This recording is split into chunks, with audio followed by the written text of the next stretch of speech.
સુરતમાં વર્ષના એન્ડમાં હજીરા રોડ સ્થિત સુવાલી ખાતે બીચ ફેસ્ટિવલ યોજાશે.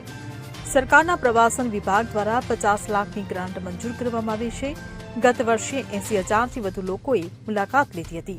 ત્યારે આ વર્ષે 2 દિવસીય બીચ ફેસ્ટિવલમાં સાંસ્કૃતિક કાર્યક્રમોનું પણ આયોજન કરવામાં આવ્યું છે, જેના કારણે સુવાલીની આસપાસના લોકોને રોજગારી મળશે.